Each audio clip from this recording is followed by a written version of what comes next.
नमस्कार साथियों, स्वागत है आप सभी का आपके अपने इस यूट्यूब चैनल में। तो जैसा कि आप सभी को पता है कि आज सीजी टेट का एग्जाम था। आप सभी को पता है छत्तीसगढ़ शिक्षक पात्रता परीक्षा का आज पेपर हुआ है, जिसमें मैथ के सभी प्रश्नों का सॉल्यूशन हम इस वीडियो में देखेंगे। सभी प्रश्नों का बोलूँ तो मैथ का केवल उस प्रश्नों का सॉल्यूशन अभी हम देखेंगे जो प्रश्न सॉल्यूशन करने लायक था। ठीक, मतलब जिस प्रश्न का जो है सॉल्यूशन किया जाएगा उन्हीं प्रश्नों का आंसर अभी हम देखेंगे और आपको पूरी व्याख्या के साथ आंसर मैं बताऊंगा और आप अपना आंसर इससे चेक कर सकते हैं, मिला सकते हैं आपका कितना सही है। ठीक, बाकी जो एक लाइन जो थ्योरिकल पोर्शन है उसको अभी नहीं बताया जाएगा, जो भी सोलो करने वाला है उसको अभी मैं बताऊंगा। ठीक, उसके बाद आप लोग का डिमांड रहेगा तो उसका भी आंसर मैं बता दूंगा। और आगे आप किस चीज़ का पेपर, ये पेपर सेकेंड का है। ठीक, पेपर फर्स्ट का भी आप सॉल्यूशन चाहिए तो आप उसको भी कमेंट बॉक्स में कमेंट कीजिएगा, उसका भी मैं बना दूंगा अलग से। देखिए, ये जो है सेट ए का है। कौन से सेट का है? ये आपका सेट ए का है आज का। ठीक, तो आपका सेट अलग होगा तो आपके में जो है प्रश्न नंबर आगे पीछे होंगे, बाकी आपका क्वेश्चन सभी में सेम होगा। ठीक, तो यहाँ देखिए पहला प्रश्न है, इसमें रैखिक समीकरण का हल निकालिए। रैखिक समीकरण दिया गया था, इसका हल बोला गया है। इसका हल बोला गया है तो इसको कैसे निकालेंगे? इसको हम हल करेंगे तो x+7 कर देंगे बराबर ये 2 जो है इधर चला जाएगा और उससे गुणा हो जाएगा। अब क्या हो जाएगा? 3 दूना 6 माइनस 2x, इस प्रकार से हो जाएगा जैसे इस समीकरण को हल करेंगे। तो अब यदि हम 2x को इधर पक्षांतर कर दें तो ये x+2x हो जाएगा। उसके बाद इधर 6 माइनस 7 हो जाएगा। 6 माइनस 7 करेंगे 2x प्लस x बराबर 3x इज इक्वल टू -1 हो जाएगा। और x का मान यदि हम निकालेंगे तो -1/3 निकल कर आएगा। इस प्रकार से जो ऑप्शन नंबर सी में यहाँ -1/3 दिया हुआ है, इसको मैं मिटा देता हूँ, अभी आपको दिख जाएगा। देखिए ऑप्शन नंबर सी में -1/3 दिया हुआ है, ऑप्शन नंबर सी इसका सही आंसर हो जाएगा। चलिए, ये आपका थ्योरिटिकल है, इसको बाद में बताऊंगा आपको। ठीक, उसके बाद ये देखिए, अब ये आपका आ गया जियोमेट्री का। अब इसको देखिए, यहाँ बोला गया है कि दिए गए चित्र में जो है डी ए लंबवत है ए बी के। डी ए जो है लंबवत है, मतलब ए लंबवत है इस ए बी के। उसके बाद बोला है कि सी बी लंबवत है ए बी के। ये सी बी जो है इसके वो भी ए बी के लंबवत है। ए सी बराबर बी डी है। ए सी बराबर बी डी कहने का मतलब है ए और ए दोनों बराबर हैं, जो कि चिन्ह में भी दिया हुआ है। ठीक, तो पूछा गया है कौन सा कथन सही है। तो कौन सा कथन सही है? अब जब दो भुजाएं बराबर होती हैं और ये दोनों आपस में लंबवत हैं तो ये दोनों कोण भी आपस में बराबर होंगे। तो जब दो भुजाएं बराबर होती है वह दो कोण बराबर होते हैं तो क्या होता है? देखिए, पहले बोला है त्रिभुज एबीसी समरूप त्रिभुज B A D. A B C बोले तो ए वाला इस त्रिभुज को पूछा बोला है, और बी ए डी बोले तो बी ए डी इसको बोला गया है। ठीक, ये दोनों आपके समरूप होंगे। B A D, B A D, हाँ, तो ये दोनों आपके समरूप होंगे। ये तो सही है कथन आपका। आगे इसमें बोला क्या है? कौन सा कथन सही है, यही बोला है ना। हाँ, तो यहाँ देखिए त्रिभुज बी ए डी जो है, बी ए डी कौन सा है? ए वाला है। और त्रिभुज ए बी सी ए वाला है, तो ये दोनों आपके समरूप होंगे, मतलब ये आपके सही है, ये आपका सही है। ठीक, उसके बाद बोला है कि त्रिभुज ए बी सी सर्वांगसम ए बी डी। कौन कौन सा बोला है? ये वाला आपका सही निकल गया। आप त्रिभुज ए बी सी सर्वांगसम A B D, A B C बोले तो ए बी सी ए, उसके बाद A B D, A B D, और पिछले में क्या बोला है? B A D, A B C और बी ए डी। यहाँ बोला है ए बी डी और फिर ए बी सी। हाँ, त्रिभुज सर्वांगसम है, त्रिभुज ए बी समकोण त्रिभुज है जी। तो इसमें देखिए दोनों ऑप्शन आपके जो हैं सही टाइप से है, दोनों त्रिभुज सर्वांगसम है। लेकिन सही मायने में देखें तो यहाँ क्या बोला है? त्रिभुज A B C. A B सी बोलते हैं ए बी और सी, इस प्रकार से त्रिभुज A B C. A B सी जो है ये त्रिभुज आपका नहीं बन रहा है, सही बोले तो। उसके बाद यहाँ बोला है B A D, B A D, और यहाँ बोला है ए बी सी, ए बी सी, उसके बाद A B D, A B D. Option number B इसका सही आंसर हो जाएगा मेरे हिसाब से। ठीक ना, क्योंकि ये जो है सर्वांगसम आपका बन रहा है, क्योंकि दो भुजा बराबर है व दो कोण बराबर है, तो इसमें ऑप्शन नंबर बी आपका सही आंसर हो जाएगा। अगला प्रश्न देखते हैं। तो अगला प्रश्न देखते हैं। तो कौन से दो कोण जो है पूरक नहीं है? कौन से दो कोण पूरक कोण नहीं है? पूरक कोण नहीं है कहने का मतलब है किन दो कोणों का योग आपका 180 अंश नहीं है। ठीक, तो इसमें 130 व 50 जोड़े तो 180 आ जाता है। 175 प्लस 5 जोड़े तो 80 आ जाता है, 180। और 89 प्लस 91 जोड़ेंगे फिर भी 180 आ जाएगा। लेकिन 177 प्लस 23 जोड़ेंगे तो आपका कितना आ जाएगा? 77 3 80 200 आ जाएगा। तो इसमें जो है पूरक कोण नहीं है, ऑप्शन नंबर डी इसका सही आंसर हो जाएगा, जो कि पूरक कोण नहीं है। अगला देखिए यहाँ, तो यहाँ देखिए बोला है कि यदि S N is equal to N square plus 2n है तो पहला पद व सामान्य अंतर ज्ञात कीजिए। यहाँ देखिए एस एन का मान दे दिया है एन स्क्वायर प्लस 2n। ये समांतर श्रेणी का प्रश्न है। इसके एन का कहने का मतलब है ये जो है एन पदों का योग का फार्मूला होता है। तो एन यहाँ एन कहने का मतलब है यहाँ पद की संख्या। ठीक, तो यहाँ अपने पास पहला पद पूछा है तो हम पहले पद का योग निकाल लेते हैं, एन बराबर 1 रख देते हैं तो क्या आ जाएगा? S1 इज इक्वल टू क्या आ जाएगा? 1 स्क्वायर प्लस 2 गुणा 1, 2 गुणा 1 मतलब 2 एक कम 2, 1 प्लस 2 इज इक्वल टू 3। पहला पद यदि हम निकालेंगे, पहले पद का योग नहीं 2n दिया है ना, n स्क्वायर 1 का स्क्वायर प्लस 2 गुणा 1, 2 1 कम 2। पहले पद का स्क्वायर निकालेंगे तो यहाँ अपने पास निकल कर आ जाएगा 3। पहला पद का योग निकालेंगे तो 3, वो पहला पद हो जाएगा, पहला पद इसमें क्या हो जाएगा आपका 3। अब यदि हम बात करें इसके अंतर के बारे में, S N is equal to N square plus 2n, N is equal to 1। हाँ, पहला पद का योग निकालें तो 2 1, हाँ ये 3 निकल कर आ गया। अब सामान्य अंतर मतलब सर्वांतर पूछा, तो इसके लिए हम दूसरा पद का योग भी निकाल लेते हैं। दूसरे पद का योग निकालेंगे तो यहाँ 2 का स्क्वायर हो जाएगा प्लस 2 गुणा 2 हो जाएगा, ठीक। तो 2 गुणा 2 एन स्क्वायर प्लस 2n, हाँ 2 गुणा 2 मतलब 2 दूना 4 और 2 दूना 4 और ये 4 4 4 8, कितना हो जाएगा, दूसरा पद 8 हो जाएगा। पहला पद 3 है, दूसरे पद का योग 8 है, ठीक। तो यहाँ दूसरे पद में से पहले पद को घटा देंगे तो दूसरा पद निकल कर आएगा 5, ठीक। पहला पद आपका यहाँ 3 निकल कर आया है, दूसरा पद 5 निकल कर आया है, और 5 और 3 के बीच का यदि हम अंतर लें तो वही आपका सर्वांतर कहलाता है। सर्वांतर कौन कहलाएगा, दूसरा पद माइनस पहला पद। दूसरा पद 5 है, पहला पद 3 है, तो इन दोनों का अंतर कितना हो जाएगा, 2। तो सर्वांतर जो है 2 निकल कर आया और पहला पद आपका 3 निकल कर आया, तो इसका जो है ऑप्शन नंबर ए सही आंसर हो जाएगा। 3 2, पहला पद 3 है वह सर्वांतर 2 है, इस प्रकार से इसका जो है ऑप्शन नंबर ए सही आंसर हो जाएगा। यदि आपको समांतर श्रेणी का सूत्र पता होगा तो इसको आप हल कर लिए होंगे, ठीक। समांतर श्रेणी का सूत्र होता है, यदि योग के सूत्र की बात करें तो योग का सूत्र आपका होता है 2a plus n minus 1d, ठीक। और समांतर श्रेणी का नॉर्मल सूत्र जो होता है मतलब से पदों की संख्या ज्ञात करने का, वो ए प्लस एन माइनस 1d है। तो यही एस एन के फॉर्म को फॉर्मेट को अपने को एन स्क्वायर प्लस 2n के फॉर्मेट में दिया हुआ है। अगला यदि हम बात करें तो यहाँ देखिए, एक आयताकार बाड़े का क्षेत्रफल 500 वर्ग फीट है, बाड़े की चौड़ाई 20 फीट है, तो लंबाई ज्ञात कीजिए, ठीक। तो आयताकार बाड़े का क्षेत्रफल, तो आयत का क्षेत्रफल क्या होता है, लंबाई गुणा चौड़ाई होता है। आयत का क्षेत्रफल बराबर क्या होता है, लंबाई गुणा चौड़ाई। क्षेत्रफल दिया हुआ है 500 वर्ग मीटर, बराबर लंबाई नहीं दिया हुआ है तो लंबाई x मान लेते हैं, चौड़ाई 20 दिया हुआ है तो x का मान ज्ञात करना है। तो क्या करेंगे, इधर 500 बट्टा x हो जाएगा।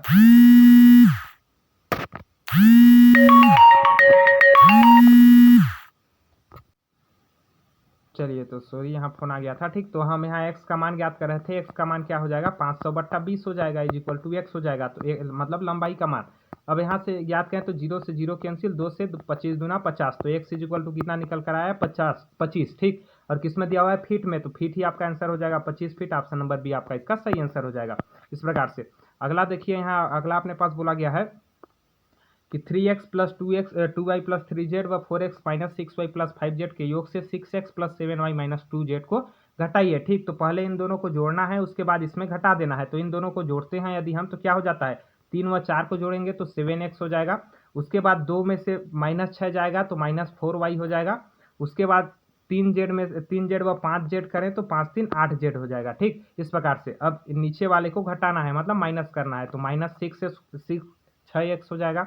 उसके बाद प्लस 7y दिया है तो ये भी माइनस 7y हो जाएगा, क्योंकि घटाना है तो चिन्ह आपका बदल जाएगा। उसके बाद माइनस 2z दिया हुआ है तो प्लस 2z हो जाएगा। बस इसको अब आप घटा लीजिए, उसके बाद आपका आंसर निकल कर आ जाएगा। 7 में 6 घटाएंगे तो x बचेगा। उसके बाद माइनस 7 में माइनस 4 जोड़ेंगे तो माइनस 11y हो जाएगा। उसके बाद 8 में 2 जोड़ेंगे तो आपका 10y हो जाएगा, तो x 10y, ठीक। x minus 11y plus 10z किस में दिया हुआ है, ऑप्शन नंबर डी में दिया हुआ है। ऑप्शन नंबर डी इसका आपका सही आंसर हो जाएगा। चलिए अगला प्रश्न देखते हैं। अगला दिया हुआ है यहाँ, निम्नलिखित कथनों में से समकोण त्रिभुज के लिए कौन सा कथन आपका जो है सत्य नहीं है बोला है। यहाँ ध्यान दीजिएगा, सत्य नहीं है। ये समकोण त्रिभुज है, मतलब कोण के का मान कितना है आपका 90 डिग्री है, और इन दोनों का योग भी फिर 90 डिग्री हो जाएगा, 90 डिग्री। क्यों, क्योंकि त्रिभुज के तीनों कोणों का योग 180 अंश होता है। तो इसमें क्या बोला है, देखिए इसमें बोला गया है कि k plus L plus J, मतलब k plus L plus J is equal to 180 अंश, ये आपका सही है, ठीक। उसके बाद एल व जे जो है न्यून कोण है, एल व जे न्यून कोण है। न्यून कोण करने का मतलब 90 अंश से कम है, तो जी वो बिल्कुल सही है, 90 अंश से कम होगा तभी तो आपका उनका योग 90 होगा ना। उसके बाद एल व जे इज इक्वल टू 90 अंश, एल व जे इज इक्वल टू 90 अंश, ये भी सही है कि आपका एल व जे जो है 90 अंश होगा, तभी तो ये 90 अंश है तो 180 अंश पूरेगा। उसके बाद बोला है एल व जे अकिक कोण नहीं है, इंग्लिश में ऑब्ट्यूस एंगल दिया हुआ है, ठीक ना। ऑब्ट्यूस एंगल का मतलब होता है अधिक कोण, ठीक। तो अधिक कोण है तो कि एल व जे अधिक कोण है, जे व एल अधिक कोण होंगे तो 180 अंश से ज्यादा हो जाएगा योग। तो ये आपका ऑप्शन नंबर जो है डी वो बिल्कुल गलत है, वही इसमें पूछा गया है कि कौन सा सत्य नहीं है, तो ऑप्शन नंबर डी इसका जो है सही आंसर हो जाएगा। चलिए अगला प्रश्न देखते हैं। अगला बोला गया है किसी शहर की जनसंख्या 1,25,000 है और वहाँ की जनसंख्या 2% प्रतिवर्ष की दर से बढ़ती है। जब वहाँ की जनसंख्या परसेंट प्रतिवर्ष की दर से बढ़ती है तो 3 साल बाद वहाँ की जनसंख्या क्या होगी। अब कॉमन सेंस के रूप में यहाँ यदि हम देखें तो यहाँ 1,25,000 दिया हुआ है, ठीक, 1,25,000, और यहाँ आपको 2% जनसंख्या प्रतिवर्ष बढ़ रही है, मतलब 3 साल बाद जनसंख्या तो ज़्यादा ही होगी। लेकिन ऑप्शन नंबर डी में देखिए 1,12,000 दिया हुआ है, मतलब ऑप्शन नंबर डी तो कभी हो ही नहीं सकता क्योंकि इसमें जनसंख्या कम कर दिया गया है। उसके बाद ऑप्शन नंबर ए में भी 1,11,000 दिया हुआ है, वो भी नहीं हो सकता कभी क्योंकि उसमें भी कम कर दिया गया है, ठीक, तो ये भी नहीं हो सकता, मतलब बी व सी हो सकते हैं। अब यदि हम 2% प्रतिवर्ष की दर से वृद्धि होती है, यदि हम नॉर्मल देखें तो 2% एक वर्ष में वृद्धि हुआ तो 3 साल में कितने परसेंट की वृद्धि हो जाएगा, 6% की लगभग तो वृद्धि होगा ना, बाकी तो परसेंट जो ब्याज बन रहा है उसका ब्याज अलग से होगा, 6% से ज़्यादा वृद्धि होगी। लेकिन यदि हम एक लिमिट में देखें तो लगभग 6% की वृद्धि होगी। यदि हम अप्रोच यहाँ किस प्रकार से लगाकर आंसर दे सकते थे वो आपको बता रहा हूँ, इसमें कैलकुलेशन नहीं करना पड़ता आपको। तो 6% हमको इसका निकाल लेना है, 1,25,000 का यदि हम 6% निकाल लें तो हमें अप्रोक्स में आंसर पता चल जाएगा। अप्रोक्स में आंसर कहने का मतलब है कि लगभग कितना आएगा। तो यदि हम इस प्रकार से 6% निकालने के लिए, परसेंट निकालने के लिए बट्टे में 100 करते हैं तो इन दोनों जीरो को काट दें तो अपने पास कितना निकल कर आ जाएगा, 25 छिक्का कितना होता है, 150, नहीं 125 छिक्का, ठीक ना, 125 छिक्का कितना होता है आपका, 6 25 छिक्का 150 मतलब 750, 750, एक मिनट पढ़ ही लेते हैं, फालतू कंफ्यूज, 6 0 0 6 0 0 6 पंचे 30, 3 6 दूना 12, 3 15, 6 कम 6 अब 1 7, 7500, ठीक, 7500, मतलब 6%, 7500 जनसंख्या, इसका 6% बढ़ गया तो 1,25,000 में 7500 यदि हम जोड़े तो लगभग 1,32,500 हो रहा है।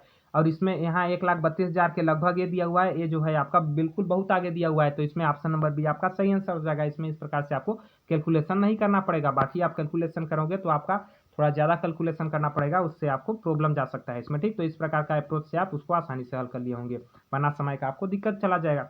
आगे देखिए, एक घन का पृष्ठीय क्षेत्रफल ज्ञात कीजिए जिसकी एक भुजा जो है 15 सेंटीमीटर है। अब घन का पृष्ठीय क्षेत्रफल क्या होता है, 6a² होता है और इसी ए का मान दे दिया गया है 15 सेंटीमीटर, ठीक ना, तो 15 का स्क्वायर हो जाएगा। जब 15 का स्क्वायर करेंगे तो 15 15 225, 6 गुणा 225 हो जाएगा, 225 गुणा 6 करते हैं तो 6 पंचे 30 हो जाता है, 3 6 दूना 12, 3 15, 6 दूना 12 1 13, मतलब 1350 centimetre square option number B में दिया हुआ है। ऑप्शन नंबर बी आपका इसका सही आंसर हो जाएगा। चलिए अगला प्रश्न यहाँ बोला गया है कि घनाभ के आकार का क्षेत्रफल ज्ञात कीजिए जिसका आयतन 900 घन मीटर है व ऊंचाई 5 मीटर है।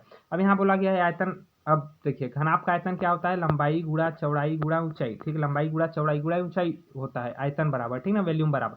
अब वॉल्यूम का मान यहाँ 900 दिया हुआ है, वॉल्यूम का मान यहाँ 900 दिया गया है। उसके बाद एल गुणा बी का मान नहीं दिया हुआ है, आपका जो है ऊंचाई का मान 5 दिया हुआ है, तो इससे आयतन पूछ रहा है तो अपने को लंबाई और चौड़ाई पता ही कहाँ चलेगा कि यदि हम इसका आयतन निकाल सकते हैं, ये दोनों तो अलग अलग पता ही नहीं चल रहा है, मतलब इस क्वेश्चन में कहीं मिस्टेक है, ठीक, ऐसा मेरे को लगता है। यदि आपको इस क्वेश्चन का आंसर आप कर सकते हैं तो कमेंट बॉक्स में कमेंट करके बता दीजिएगा, प्रूफ के साथ, लेकिन बताइएगा किस प्रकार से होगा, ठीक, क्योंकि मेरे को नहीं लगता इसका हल होगा, क्वेश्चन आपका गलत होगा क्योंकि लंबाई गुणा चौड़ाई इसमें दोनों का गुणनफल निकलेगा, उससे हम क्षेत्रफल नहीं निकाल पाएंगे क्योंकि क्षेत्रफल होता है 2LB गुणा BH गुणा HL, ठीक, तो इसके लिए अपने को अलग अलग मान सभी का चाहिए जो कि यहाँ नहीं निकल पाएगा।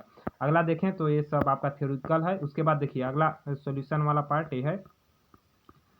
उसके बाद यहाँ बोला गया है कि यदि किसी बेलन का व्यास 28 सेंटीमीटर है व ऊंचाई 10 सेंटीमीटर है तो बेलन का आयतन क्या होगा, ठीक, बेलन का आयतन क्या होगा।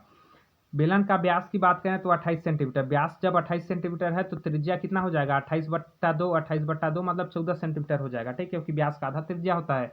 अब बोला है ऊंचाई बराबर कितना, बोला है ऊंचाई बराबर 10 सेंटीमीटर, तो r बराबर 14, एच बराबर आपका 10 है, तो बेलन का आयतन क्या होता है, πr²h, क्या होता है, πr²h होता है।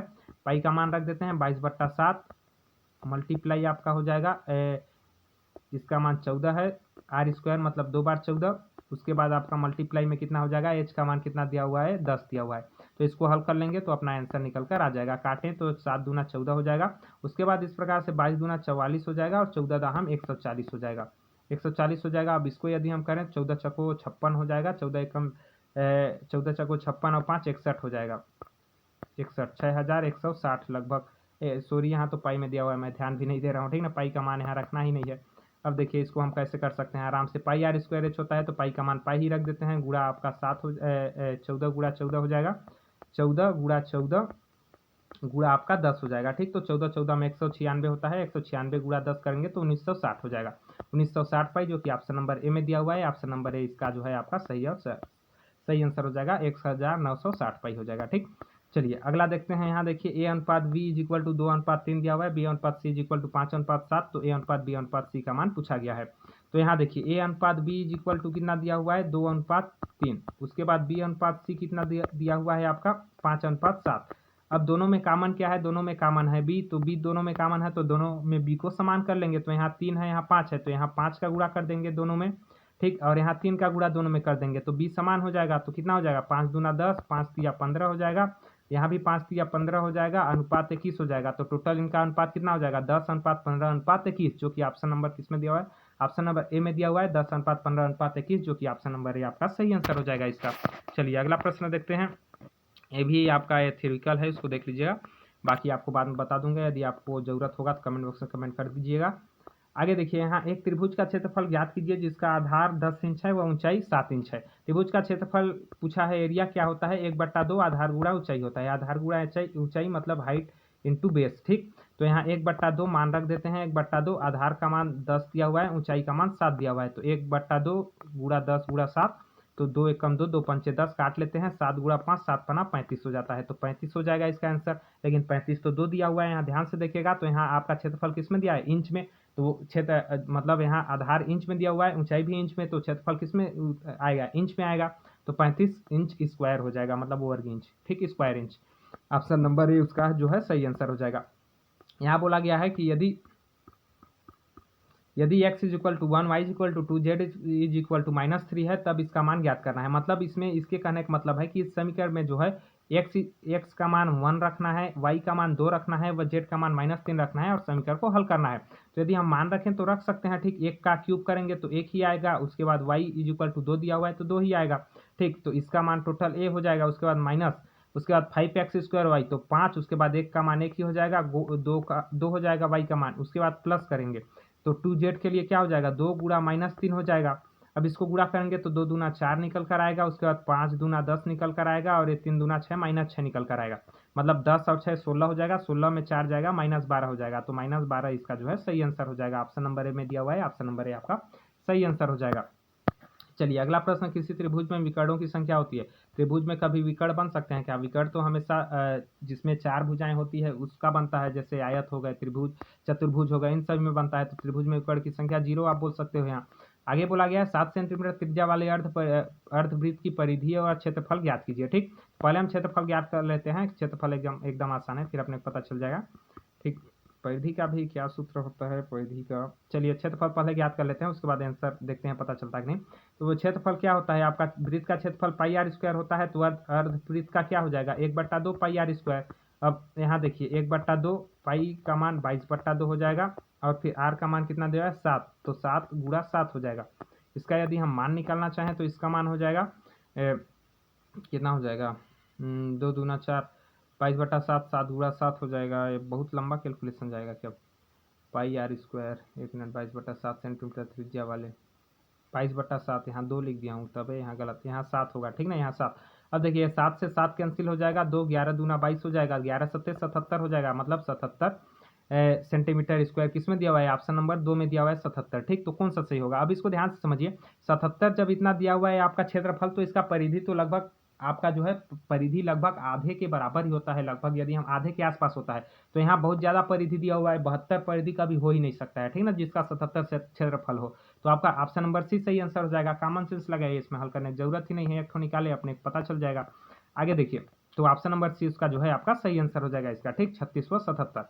आगे यदि हम बात करें, एक आदमी 1400 रुपये में एक साइकिल खरीदता है और उसे 15% की हानि पर बेच देता है, तो साइकिल का विक्रय मूल्य क्या होगा, मतलब वो कितने पर बेचा। तो 1400 का यदि हम 15% निकाल दें तो अपने को पता चल जाएगा कि कितना कम में बेचा, उसमें घटा देंगे तो अपने को कितना में बेचा वो पता चल जाएगा। तो 15% का मतलब होता है 15/100। इस प्रकार से अब इसको हल कर देते हैं तो 00 से 00 कैंसिल हो जाएगा, आगे 14 पंचे आपका 70 होता है, 7 14 कम 14 7 21 हो जाएगा। मतलब 210 रुपये कम में बेचा है। कितने में कम में बेचा है 210 रुपये।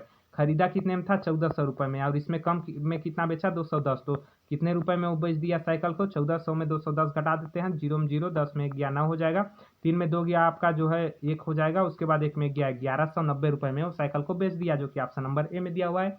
ऑप्शन नंबर ए जो है आपका सही आंसर हो जाएगा। ठीक, इस प्रकार से। चलिए अगला है आपका 2.5 वर्षों में 6,000 रुपये 2.5 वर्षों में 6,000 रुपये साधारण ब्याज के रूप में कितना प्रतिशत वार्षिक दर से 250 रुपये प्राप्त होता है। साधारण ब्याज का सूत्र क्या होता है, ब्याज की बात करें इंटरेस्ट की तो क्या होता है, P गुणा R गुणा T बट्टा 100 होता है, P गुणा R गुणा T बट्टा 100 होता है। ठीक, इस प्रकार सूत्र होता है इसका। तो इसको यदि हम निकालना चाहें तो अपने क्या दिया हुआ है, ब्याज दिया हुआ है 250 रुपये, तो इंटरेस्ट 250 रुपये हो जाएगा और यहाँ P का मान दिया हुआ है मतलब प्रिंसिपल का वैल्यू 6,000। उसके बाद आपका जो है 2.5 वर्षों के लिए 2.5 वर्षों के लिए मतलब 5/2 वर्ष के लिए। ठीक, इसको हम नॉर्मल में चेंज कर लेते हैं, दशमलव में अपने को दिक्कत जाएगा। उसके बाद समय का मान यहाँ अपने को पूछा गया है, समय नहीं, यहाँ रेट का मान पूछा गया है। ठीक, रेट का मान और यहाँ मल्टीप्लाई में 100 होता है। बस इसको आप हल कर लीजिए, आपका आंसर निकल कर आ जाएगा गत से। यहाँ देखिए 2 जीरो से 2 जीरो आपका कैंसिल हो जाएगा। उसके बाद यदि हम बात करें तो 1 जीरो से 1 जीरो एक कैंसिल हो जाएगा। उसके बाद 2 1 कम 2 2 3 6 हो जाएगा और 5 5 25 हो जाएगा। ठीक, तो टोटल कितना आ गया अपने पास, आर का मान निकल के 5/3 आएगा। आर का मान 5/3 अपने पास निकल कर आ गया। इसको सही के रूप में लिखें तो एक सही आपका जो है, एक सही 3 एकम 3 3 2 5, एक सही 2/3% हो जाएगा, जो कि ऑप्शन नंबर बी में दिया हुआ है। ऑप्शन नंबर बी इसका सही आंसर हो जाएगा, एक सही 2/3%। चलिए अगला आपका सॉल्यूशन वाला प्रश्न यहाँ है। ये है आपका, एक साइकिल सवार 2 घंटे में 10 किलोमीटर प्रति घंटा व 1 घंटे में 13 किलोमीटर प्रति घंटा की यात्रा करता है, तो उसकी औसत चाल क्या है। तो यहाँ ध्यान से देखिए, औसत चाल बराबर क्या होता है, कुल दूरी बटा कुल समय। तो यहाँ 2 घंटे में 10 किलोमीटर प्रति घंटा की चाल से, तो 1 घंटा में 10 किलोमीटर, तो 2 घंटा में कितना 20 किलोमीटर चला, 20 किलोमीटर चला, प्लस यहाँ फिर 1 घंटे में 13 किलोमीटर प्रति घंटा की चाल से, तो 13 किलोमीटर चला। टोटल टाइम कितना डिस्टेंस किया, पहले 2 घंटा फिर 1 घंटा 3 घंटा। ठीक, तो 20 और 13 कितना हो गया, 33/3 हो गया। 33/3 बोले तो 11 किलोमीटर प्रति घंटा इसकी जो है औसत चाल है, 11 किलोमीटर प्रति घंटा। ऑप्शन नंबर डी में दिया हुआ है, ऑप्शन नंबर डी आपका सही आंसर हो जाएगा, 11 किलोमीटर प्रति घंटा इसकी औसत चाल होगी। चलिए अगला है, यहाँ देखिए 118 नंबर, क्यूब रूट 64 का होल स्क्वायर क्या होगा। तो क्यूब रूट 64 मतलब 64 किसका क्यूब होता है, 64 4 का क्यूब होता है, आप सभी को पता होगा। तो क्यूब रूट 64 जो दिया हुआ है इसका मतलब क्या हो जाएगा, 4 हो जाएगा। और 4 का स्क्वायर यहाँ पूछा गया है, तो 4 का स्क्वायर 4 चक्को 16 हो जाएगा, जो कि ऑप्शन नंबर बी में दिया हुआ है। ऑप्शन नंबर बी आपका सही आंसर हो जाएगा, 4 चक्को 16। ठीक, चलिए इस प्रकार से बाकी एक थ्योरिकल है। अब यहाँ देखिए, यहाँ एक बार हम बढ़ता वितरण जिसमें 10 और 20 से कम की सीमा वाले वर्ग होते हैं का मध्य बिंदु होगा। ठीक ना, एक बार हम बढ़ता जिसमें 10 और 20 से कम की सीमा वाले वर्ग होते हैं का मध्य बिंदु, तो यहाँ कहने का मतलब है 11 + 19/2 हो जाएगा, क्योंकि 11 से 19 के बीच है। उसका मध्य बिंदु निकालने के लिए प्लस जोड़ के बट्टा 2 कर देंगे तो 30/2 हो जाएगा। 30/2 करेंगे तो आपको 15 यहाँ आंसर आना चाहिए। ठीक, तो मेरे हिसाब से इसका ऑप्शन नंबर सी 15 ही होगा आंसर। बाकी आपको अलग लगता है तो आप कमेंट में कमेंट करके बता सकते हैं। तो इसका आपका ए हो जाएगा। ठीक, इस प्रकार से सारे जो है जितने मैथ के सॉल्यूशन वाले प्रश्न थे, सभी प्रश्नों का आंसर मैंने बता दिया है आपको। ठीक, आपको प्रश्नों का आंसर कैसा लगा कमेंट बॉक्स में कमेंट करके जरूर बताइएगा। अगला आपको किसको चाहिए, किसका आंसर चाहिए, और थ्योरिकल पोर्शन का भी आपको आंसर चाहिए या नहीं, और पेपर फर्स्ट का भी आपको आंसर चाहिए मैथ का कि नहीं, ये भी आप कमेंट बॉक्स में कमेंट करके बताइएगा। ठीक, बाकी वीडियो आपको कैसा लगा जरूर बताइएगा। यदि अच्छा लगा होगा तो अपने दोस्तों के साथ शेयर कर सकते हैं, ताकि जो जो एग्जाम दिए हैं सभी तक यह जानकारी पहुंच सके, सभी अपना चेक कर सकें। ठीक, चेक करना चाहें तो। बाकी वीडियो पसंद आया तो लाइक जरूर कीजिएगा, और चैनल पर नए हैं इसी तरह के इन्फॉर्मेशन चाहते हैं चैनल पे, व्यापम की कोई भी एग्जाम होता है तो उसका सॉल्यूशन भी चाहते हैं, साथ में जो भी इन्फॉर्मेशन भी चाहते हैं, चैनल को सब्सक्राइब कर सकते हैं। और यदि आप गणित पे रीजनिंग अच्छे से बेसिक से पढ़ना चाहते हैं फिर भी कमेंट कर सकते हैं, उसके लिए भी आपके डिमांड पर क्लास लगाया जाएगा। ये देखिए, ये अभी जो मैं हल बताया वो आपका, यदि आप कुछ भी नहीं जानते होंगे तो आपको कुछ भी समझ नहीं आया होगा। ठीक, लेकिन यदि आप पहले पढ़े होंगे, आपको बेसिक आता होगा, तो आपको सारा हल समझ आ गया होगा, क्योंकि यहाँ बेसिक से नहीं बताया जा रहा था, यहाँ केवल मैं सॉल्यूशन बता रहा था। क्योंकि आपका जो है यहाँ 23 मिनट में आपको इतने सारे क्वेश्चन करा दिया गया, आपको बेसिक से बताया जाएगा, 23 मिनट में 3 क्वेश्चन आप कर पाओगे। ठीक, केवल। तो आशा करता हूँ वीडियो अच्छा लगा होगा तो लाइक सब्सक्राइब कर सकते हैं। वीडियो देखने के लिए बहुत बहुत धन्यवाद। जल्द मिलेंगे अगले वीडियो में, तब तक के लिए जय हिंद साथियों।